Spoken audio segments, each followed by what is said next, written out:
Welcome to the Wisdom That Breathes channel. Across all our platforms, we try to share wisdom which is relevant and accessible to everyone.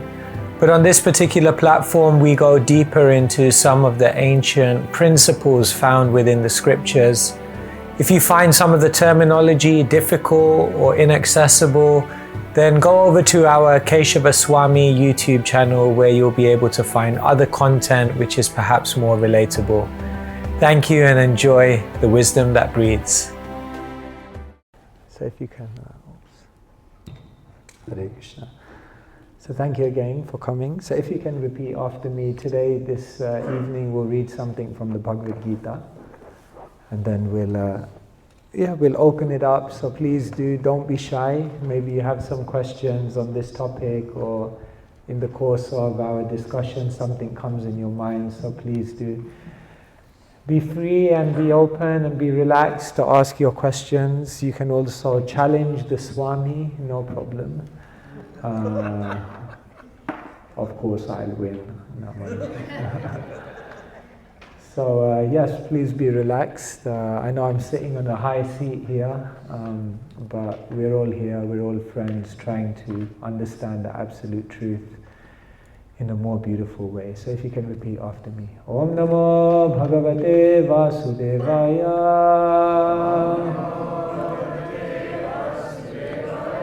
Om Namo Bhagavate Vasudevaya.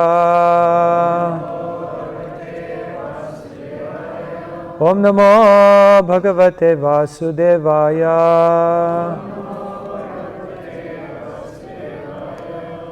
Okay. So I'm not checking my Instagram here. I'm not on Instagram. I'm pulling up a verse from the Bhagavad Gita. Unfortunately, we don't have a copy of the actual Gita here today. But I'm just going to read a verse. So today's topic is a very, very interesting topic. It's called Don't Be Religious. Of course, this is a topic you're expecting to find at the Hindu temple. Is it? When you hear it at first, you think, don't be religious? Aren't we supposed to be religious? Isn't that why we're all here? Isn't that the purpose of reading books like the Bhagavad Gita? Isn't that why we attend a temple? To be religious? So are we now telling you, don't be religious? So let's actually see what Krishna says to Arjuna at the end of the Bhagavad Gita, and then we will try to understand, what does this mean? Don't be religious. So this is a very, very famous verse. Many of you know it. And so you can repeat after me line by line. Sarva dharman parityajya mamekam saranam braja aham tvam sarva papebhyo mokshayishyami ma sucha sarvadharman parityajya mamekam saranam braja aham tvam sarva papebhyo mokshayishyami ma sucha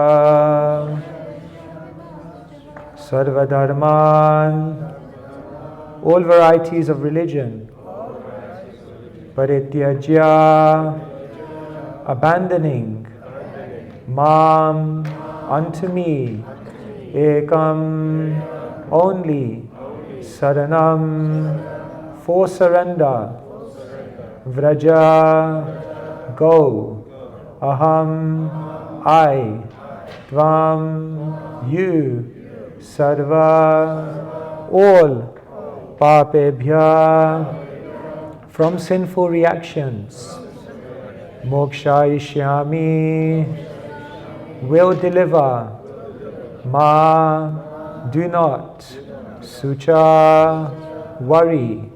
Translation and purport by His Divine Grace, Sri Bhaktivedanta Swami Srila Prabhupada Ki. Translation. Abandon all varieties of religion and just surrender unto me. I shall deliver you from all sinful reactions. Do not fear.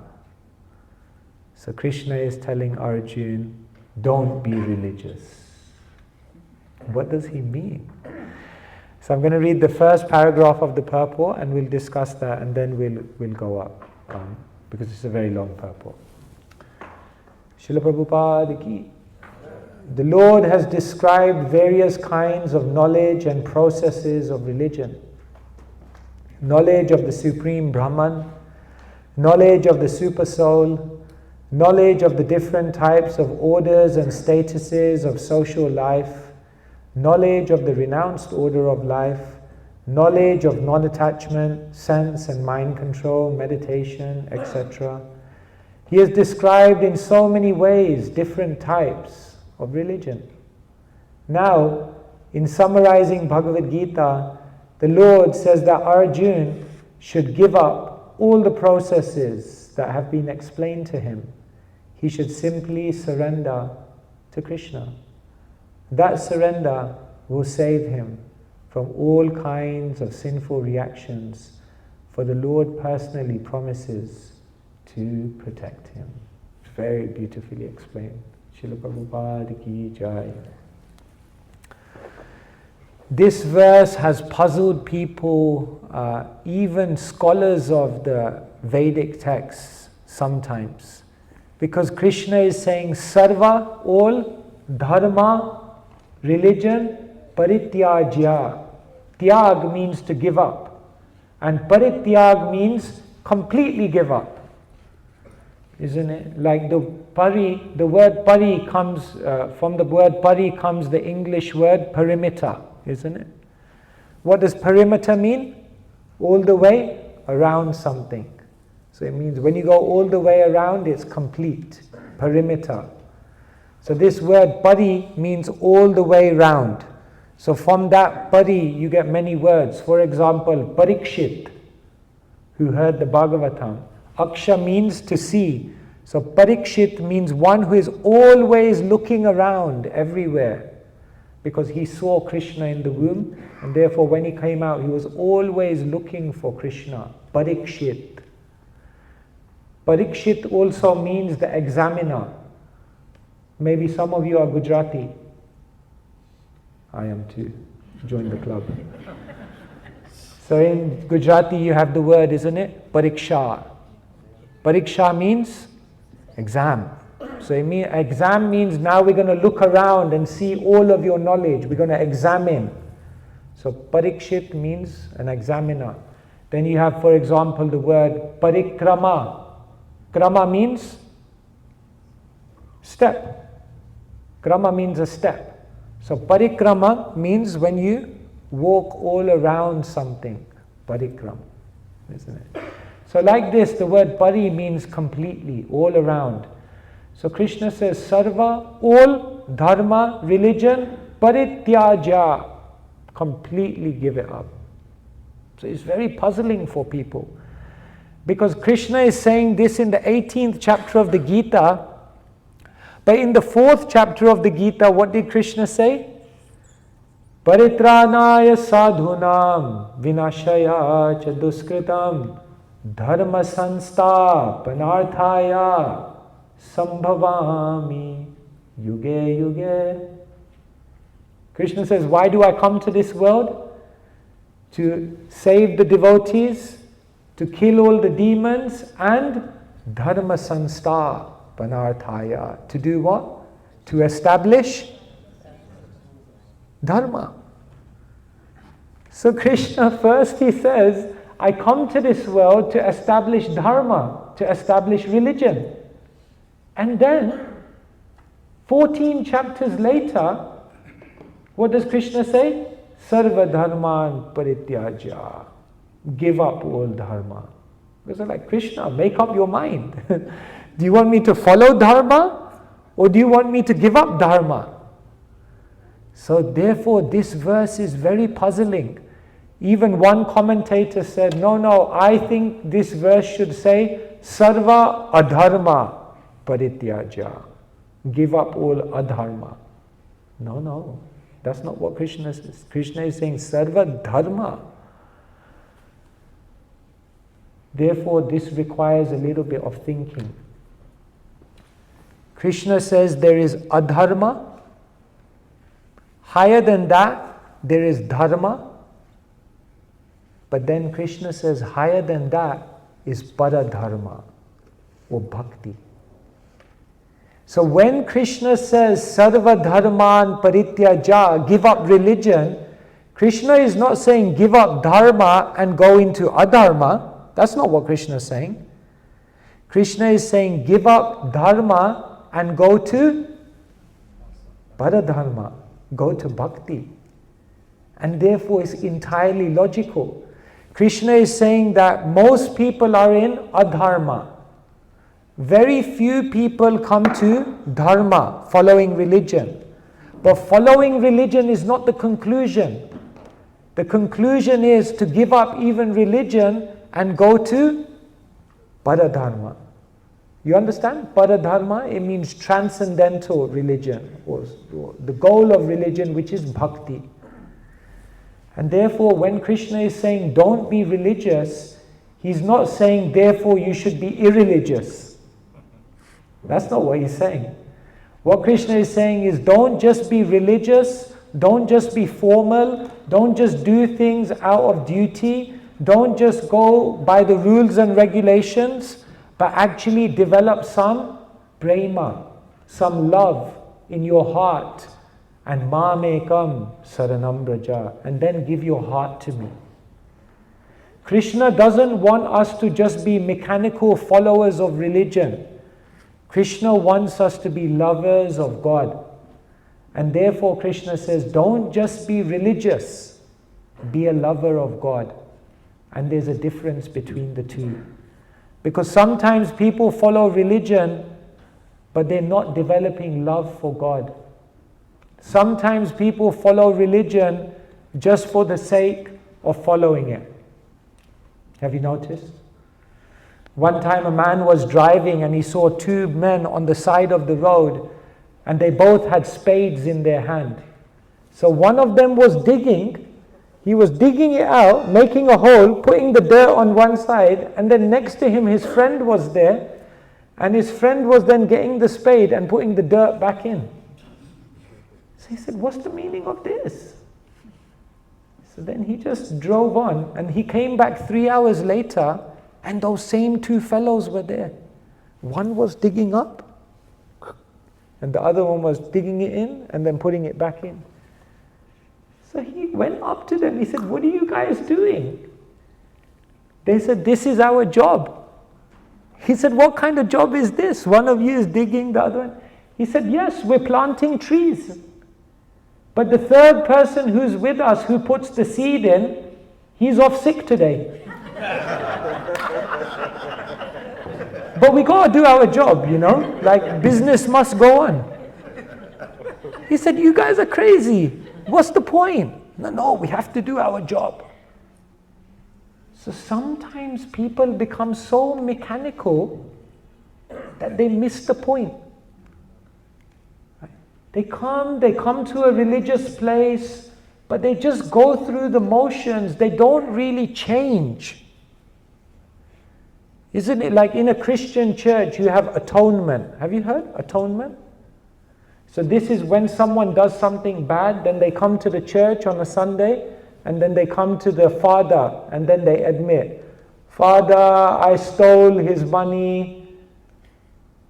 Father, I, spoke to that lady inappropriately. Father, I did this wrong, I did that wrong, and then he gives a donation, $10. And then the father says, because you have confessed on behalf of the Supreme Almighty, you are forgiven, but do not sin again. And then that same man comes the next week, and then he lists all of his sins, and he gives a $10 donation. And the father says, because you have admitted your sins on the order of the Almighty, you are forgiven, but do not sin again. And then he comes the next week, and all his sins again. And then he gives a $20 donation. So the father says, you are forgiven by the God Almighty. But why $20 this week? He said, next week I'm going on holiday to the Bahamas. So I'm just advance payment. I'm just covering myself up. So this is what people do. They come to a religious place, but after years of coming, they don't change. Because they're just doing mechanical religion. Religion without understanding the meaning. Religion without understanding the purpose. Religion without having any knowledge. Just like once there was a marriage, and the marriage was, yajna was just about to start. So as the yajna was about to start, then the mother, she saw there was a cat. So if a cat comes, it's like an animal, it makes the whole thing impure. So as soon as the cat was running, she says, no, the Vivaha Yajna, the Yajna is about to start. Quick, get a basket. So she put the basket over the cat. So the cat was there under the basket. They did the whole Yajna. And then when the Yajna finished, then she lifted up the basket and everyone saw the cat run out. So everyone thought, wow, there's a cat underneath the basket for the whole Yajna. So nobody asked why, how it happened, anything.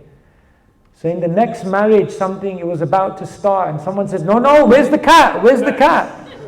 I said, what do you mean cat? No, we have seen in the yajna, there must be a cat underneath the basket.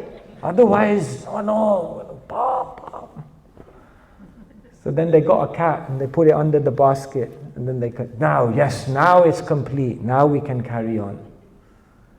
And then everyone there saw. And then hundreds of years later, it became a tradition.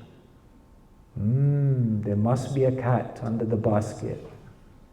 Where's the cat? Nobody knows why they're doing it. Nobody knows the significance. Everyone is just following along. Blind leading the blind. No knowledge. So this is a problem. So Krishna says, Sarva dharman parityaja, give up this external religion. Just like I remember I was very young, I was going to temples from a young age. So then one time I came to the Hare Krishna temple. In no other temple they ask you questions. But in the Hare Krishna temple they start asking you questions. I met one of the devotees. I was just like 16 years old. So he said to me, how long have you been coming? So I said, I'm very religious. I've been coming to all the temples since I was born. He said, very good. So he said, what are you doing here? I said, I'm going to Arti. So he said, do you know what is Arti? So I said, of course I know what is Arti. What do you mean? I've been coming my whole life. He says, what is Arti? I said, I'm going. It starts at 7 o'clock. He said, that's good. You got the timing right. Very good. What is Arti? I said, well, we go to that all the time. You know. He said, I know. Do you know? I said, yes, that's when we pray. He said, very good. But what does it mean? Then he said, do you know the meaning of the word Arti? I said, the meaning of Arti? Isn't that the ceremony we go to? Yes, you already said that 5 times. Do you know the meaning of the word? I said, no. He said, oh, so you've been coming all these years. You don't know the meaning of the word? I said, looks like not. So he told me the meaning of the word Arati. Rat, for those of you who are Gujarati, it's good to be Gujarati. For some reason, sometimes. Rat means night, darkness. So like that, Arati means before darkness. So he said Arati means the ceremony of illumination. Before the darkness of ignorance overcomes someone, we do the ceremony called Arati. Because when you attend the Arati, Then, before the darkness of ignorance overcomes you, you're saved by the illumination of this ceremony. So he said, will you remember now? Arati means before the darkness, the ceremony of illumination. I said, wow, thanks for letting me know. So then I started walking away. He said, I've got more questions for you. I was like, oh no, you're going to expose me more, like, I don't know. He said, do you understand what goes on during the arati? I said, yeah, like, the fire comes and then you put your hands over and you put it on. He said, yeah, I know you've been doing it. Do you understand what it... I said, looks like no. He said, what we're doing in the arati ceremony is that there are 8 elements in the universe. You understand? Krishna says in Gita, Bhumirapo nalo vayu kamano buddhirevacha ahankara iti yamme bhinna prakriti ashtadha. There are 8 elements in the universe, isn't it? Earth, water, fire, air, ether, mind, intelligence, ego. 8 elements. Ashtadha. Bhinna prakritir ashtadha. 8 elements. So he said, now please understand what we're doing in Arati. What we're doing is we're taking the whole creation of the Lord and symbolically through every element and every article that we're offering the Lord, what we're doing is we're offering these 8 elements back to the Supreme Lord to say everything comes from you, everything is offered back to you, and we are simply caretakers who are utilizing it for the purpose of service. So therefore, what represents earth in the Arati ceremony? The flower and the handkerchief. What represents water? There's water. What represents fire? There's a ghee lamp. What represents air? There is a chamar. What represents ether? There is a shank, a conch, and there's a bell. What represents the mind? It's said that when the pujari does an arti, then they have to recite certain mantras and they have to offer their bhav. So this is representing the offering of the mind. Then what is representing the intelligence? In an arti we have to be concentrate, because we say 7 circles here, 4 circles here, 3 circles here. So you're using your concentration, your intelligence. And what represents the ego? Before and at the end of every arati ceremony, what do? You bow down. Therefore you offer your ego. And why do we do the arati ceremony in a circle? Because it's representing that wherever we go in life, then the Supreme Lord is always at the center. Whenever you go anywhere on a circle, you are never further away from the center. So it doesn't matter whether you're at work, whether you're on holiday, whether you're studying, whether times are really bad, whether you just got a job promotion, whether your husband or wife left you. It doesn't matter, whatever happens in life, you're not further away from the center. That's the idea. That's why we always do everything in a circle. So he said, now do you understand Arati? I said, wow, thanks for telling me. Now when I go, I can actually understand what this is. Otherwise, all these years I was going and it was just a ritual. So then I started walking away. He said, hey, I got another question for you. Oh my God. This guy really wants to humble me today, First, I don't know what even Arti means. And then I don't even know what the whole process is about. I mean, what else is he going to expose me about now? He says, do you know why we have artis at different times of the day? I said, what do you think I am, a religious scholar or something? I don't know all the answers to all these questions, but can you tell me now you've asked the question? So then he beautifully explained why we have different artis at different times of the day. Do you know this? Why do we have an arti at 4:30 in the morning? Because this is the time when Krishna wakes up in the spiritual world. Then why do we have an arti at 7 o'clock? Because once Krishna has woken up, then he's bathed and he's dressed, and then at 7 o'clock Krishna takes his breakfast before he goes out into the pasturing grounds to take care of the cows. So we have an arti at 7 because that's when Krishna is having his breakfast. Okay. Why do we have an arti at 12:30? Because at that time a very significant event is happening in the spiritual world. That's when Krishna is with his cowherd boyfriend somewhere in Govardhan and they're having lunch. So we have an arti to remember, oh, now Krishna is taking lunch.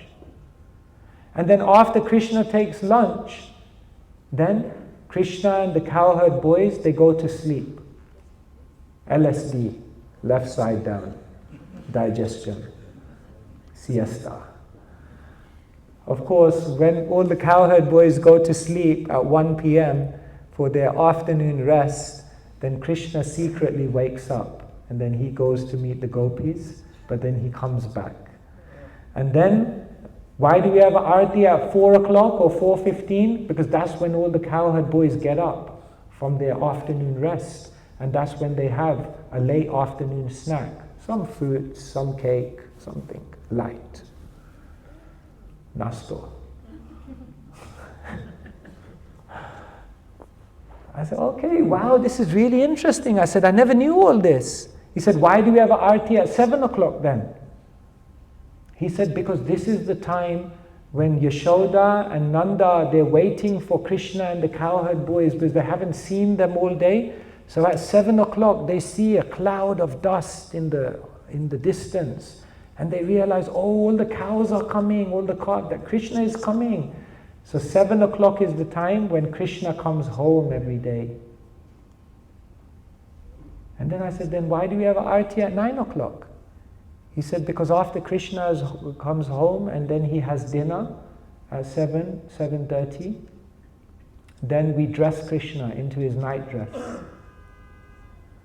Krishna also has a night dress, like Superman or something. Not like that, read it. But and then at 9 o'clock, that's the final time you see Krishna in the day. So that's a very significant time. That's the time Krishna is going to sleep. So we have an arti. And then Krishna goes to sleep. At least that's what his mother and father think. But then once everyone is asleep, then Krishna wakes up. And in the middle of the night, he goes to the forest. So then the devotee said to me, now do you understand why we have artis at these different times? Because this is marking a very significant event in the spiritual world. See, what we're trying to do is live in Krishna consciousness. Because we're trying to live in Krishna consciousness, it means that every time of the day we're trying to be conscious. Where is Krishna? What is Krishna doing? That's why you have artis at these times. So then I was about to walk off and he said, I've got one more question for you. I was like, oh my God. He said, what are you going to do after arti? I said, I don't know. He said, come and see me. I'll buy you a cheesecake. After all those hard questions. So it was very beautiful. This happened to me when I was 16. So then I began to realize, I'm just coming to the temple, but I don't even know what I'm doing. I'm just doing it like a machine, like a robot. Only when you put the spirit into the ritual does it become spiritual. If there's no spirit, if there's no bhav, if there's no knowledge or understanding, then it means it's simply a ritual. And therefore Krishna says, Sarva dharman parityaja, give up the rituals, give up the external things. Actually understand the meaning why we're doing what we're doing. So it's so easy in our spiritual journey to become very mechanical. And therefore, Krishna is warning us of this and reminding us what is the actual essence, that we have to try to develop some love. So most religion is about having a shopping list, going to God and asking for so many things, isn't it? I want a house by the sea, a color TV, Wi-Fi that's 5G, Jaya Jagadisha Hare. So we're asking for so many things, as if God is the cosmic order supplier. Imagine you had a friend who only came to you and every time they spoke to you, they were just asking for things. That's what we do to God. We just think like the hundi, the donation box, is like a slot machine. Isn't it? You know, like at the airport, you put some coins in the machine and then you press a number and then like a Lucozade comes out or something. Sometimes we treat God like this. He's just a cosmic order supplier, a port of call in times of needs and wants. So we have to go from shopping list to service. When you go in front of Krishna, we don't ask Krishna for what we want. We try to give Krishna what he wants. And therefore, that's the difference between liking God and loving God. If you like God, then you'll use him for what you can get. But if you love God, then you'll offer him what you can from your heart. Loving is more about giving, appreciating, contributing, serving. So we have to go from shopping list to service. We have to go from simply cultural to conscious awareness of what we're doing. Not that you just do something because it's culture. We must understand why we're doing what we're doing. We have to go from isolating religion. Oh, religion is something I do on a Sunday between 4 and 7. I've set aside my time in the week for religion, and outside of that, I get on with my life. No. Yat karoshi yadashnashi yadjohoshi dadashi yat tapashyashi konteya tat kurushva madarpanam. Whatever you do, whatever you eat, whatever you give away, whatever austerities you perform, whatever charity you do, connect it. So go from isolating religion or Krishna to integrating into everything you do in life. Go from just stories, understanding the stories, to then learning the substance, the teachings behind those stories. Yes, I know all the stories, the Mahabharata, the Ramayana, I know all the stories. The stories are very beautiful. Have you also understood the teachings that are given in the stories? Have we also understood the meaning behind those stories? Then we go from religion to love. So like this, there is a transition that we have to make. There is adharma. Better than that is dharma. But ultimately Krishna says, sarva dharma parityaja. Go even beyond that to para-dharma. Because the goal of life is not just to follow a religion, but is to fall in love with God. And that is known as bhakti. Bhakti means love, devotion. And that's the purpose of the Bhagavad Gita. Therefore, now I hope you can understand the lecture title that we kept for today. Don't be religious. Hare Krishna, Krishna Krishna, Hare Hare. Hare Rama, Rama Rama, Hare Hare. Srila Prabhupada ki.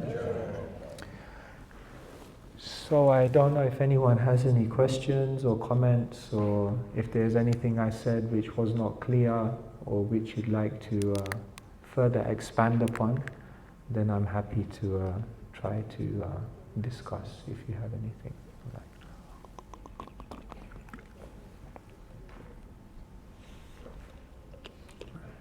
Yes.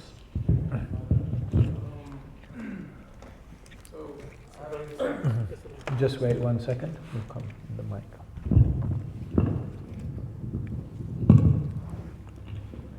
Thank you. Hare Krishna Maharaj. Hare Krishna. Thank you for the incredible lecture. I come from a religious background, and something I always struggled with was how God was described as being punishing and vengeful, in a sense, and something to be feared. And coming to Krishna consciousness and learning about how kind and merciful Krishna is and experiencing that in my life almost makes me feel worse for the fact that I might not deserve that, and feeling unworthy, and feeling like I'm letting Krishna down at every moment. So I've got this guilt that grows, and it makes me not even want to come to the temple sometimes. Makes me feel unworthy of chanting. And that's amplified now by actually understanding how incredible Krishna is, and feeling Krishna's love and mercy. So how do I overcome those feelings of guilt and thinking that my devotional service, it's out of duty, where I know that the goal is for it to be out of love. And comparing myself to the devotees at the temple, even, I think they're all incredible, and I compare myself and I think, I don't deserve to be a... Yes, thank you. Thank you so much for your nice question, and thank you for your honesty. Sometimes we look at how amazing Krishna is, or his kindness, his love, his forgiveness, and then we look at ourselves and we feel we are falling very short. In spiritual life, weakness is not a problem. Weakness is natural. Krishna knows that. But what is not good is cheating. You see, the conditioned soul has 4 inherent qualities or disqualifications. The first thing is that the conditioned soul has imperfect senses. Can't do anything about that. That's how the body is. Because the conditioned soul has imperfect senses, the conditioned soul is likely to get illusioned. Second defect. Can't do much about that. And because the conditioned soul is likely to get illusioned, the conditioned soul will make mistakes. Third defect. Can't do much about that. But when the conditioned soul makes mistakes, what does the conditioned soul then do? They cheat. That you can do something about. To some extent, that you make mistakes, that you're illusioned, that you have imperfections, you can't do much about that. To err is human. To make mistakes is human. But the question is, when you make a mistake, are you going to cheat? Are you going to cover it up? Are you going to lie? Are you going to justify it? If we do that, then Krishna is not pleased. That we make mistakes, even Krishna himself says, Apichet suduracharo bhajate mam ananya bhag sadureva samantavya samyagvyavasito hisa. This verse, 930, is a lifesaver. Because what does Krishna say? Even if you do something very, very bad, I still consider you a saint if you're correctly situated in your determination. So Krishna is not expecting you to be perfect. Thank you. Krishna is nice, he's understanding, he's kind. But what he is expecting you to be is honest. There's only one leg on which Kali Yuga is still standing. You know which one that is? Truthfulness. You may be weak, you may be in so many ways disqualified, but if one is honest, then everything can be made up. So that's all Krishna is looking for, the honest devotee. So we always come in front of Krishna and we feel that I should be doing so much better. But at least if we are honest, then Krishna will give us the strength. So don't worry, Krishna is very kind. And the devotee says, yes, I am very far away from the perfection I should be to reciprocate with Krishna. But Krishna is too nice. It will pain Krishna even more if I go away from him. So how can I go away? I must come closer. And that's how we do it. So the Bhagavatam is full of stories of individuals who made mistakes. Everyone makes mistakes. In the first canto, Parikshit made a mistake. In the second canto, Brahma made a mistake. In the fourth canto, Dhruva made a mistake. In the fifth canto, Bharat made a mistake. In the sixth canto, Ajamil made a mistake. Every canto, someone makes a mistake. But they all recover. Because they're honest. Because they're sincere. And because they try their best. So one devotee once said to me, if you're not perfect, then you should be humble. But the moment you're humble, you're perfect. See? The moment you're humble, you're perfect. Because then you rely on Krishna. Is that okay?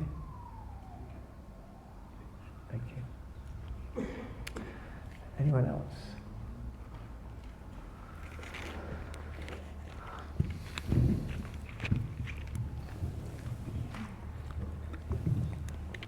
Hare Krishna Maharaj, thank you for that very insightful class. So I come from a Hindu family, but I do have some very die-hard Christians in my family, and they've been trying to convert me for a very, very long time and clearly failed dismally. But what I want to call out is, so they believe that, or Christians say that there's only one way to God, and that is through Jesus Christ. Aren't we saying the same kind of thing? I mean, we're always debating with my family, but aren't we saying the same thing? Because we're saying there's only one way to Vaikuntha, and that is if you're chanting 16 rounds, you're initiated, and as part of the prana. But we're saying that's the only way to Vaikuntha, right? Are we not saying the same thing? Thank you very much. Are we born again Hare Krishnas? Basically is your question. The Christians say that Jesus is the truth, the way and the light, and nobody can reach the Father except through Him. And we also say, through Chaitanya Mahaprabhu, through the chanting of Hare Krishna, Kalo nastyeva nastyeva nastyeva katiranyatha. There's no other way, there's no other way, there's no other way. There's a crucial difference.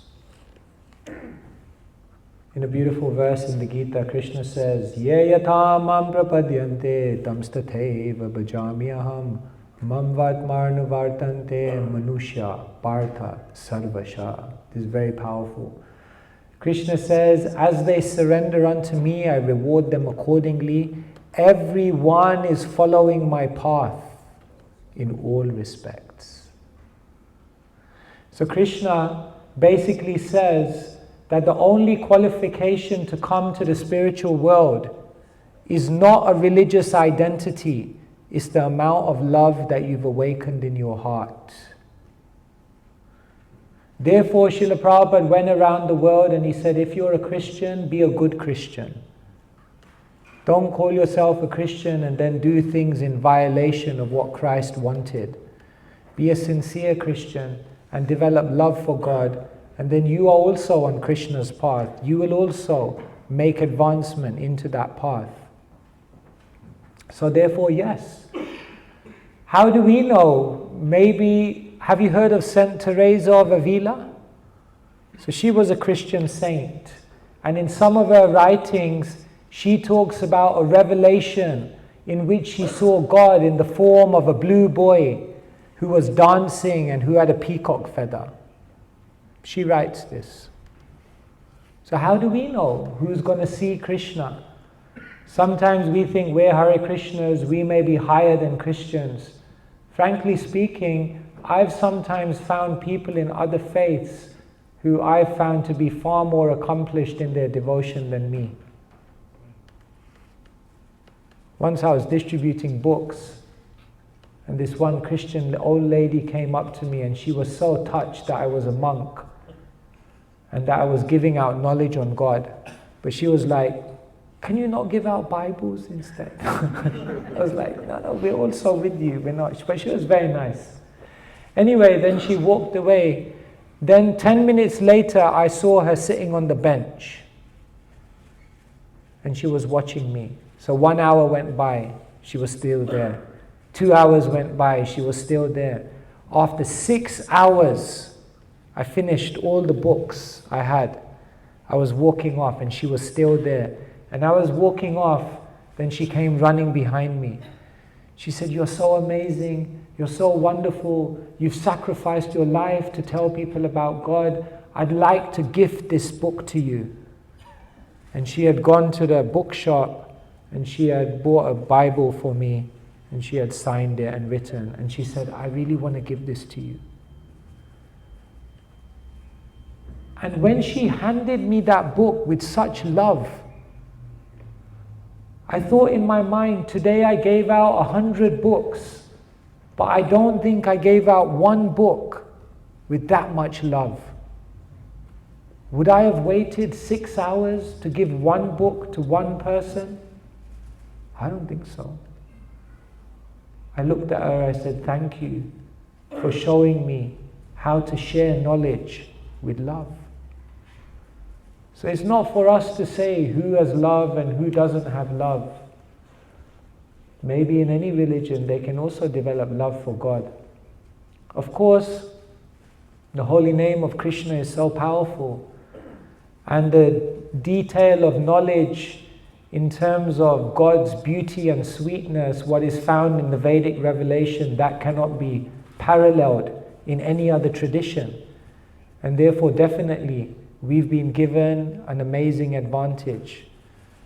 But remember, if anyone chants any name of God, Nam Namakari Bahuda, Nija Sarva Shaktish, Nija Sarva Shakti. God has hundreds and thousands of names, and in each one of his names he's implanted his transcendental potency. So, nowadays I don't really look at what one's denomination is, but I look at the quality of their love. And sometimes I find that people from other religions also can have incredible love and purity, that sometimes when I look in my own heart, then I see I'm lacking, I'm falling short. I can learn something from them. So yes, Krishna does say the holy name, there's no other way. Harer Naam. There's no other way. That's true. But then we can see that many who are chanting many names of God, maybe they also will get some benefit. And even if they don't make it right into the innermost chambers of God, Krishna will bring them close and then give them another chance. That's why we cannot be classified as born-again Hare Krishnas. Because we respect everyone. And we say, do what you're doing, but do it with purity. Is that okay? Thank you. Yes, any other questions? There's no charge tonight.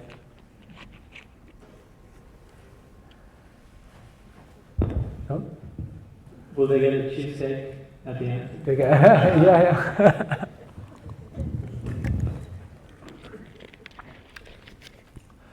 Okay, I mean, if nobody has any questions, I'm happy. I'm just here, your servant. So if you're satisfied, then I'm satisfied. So shall we call it call it a day here? Okay, thank you very much. Srila Prabhupada ki jai.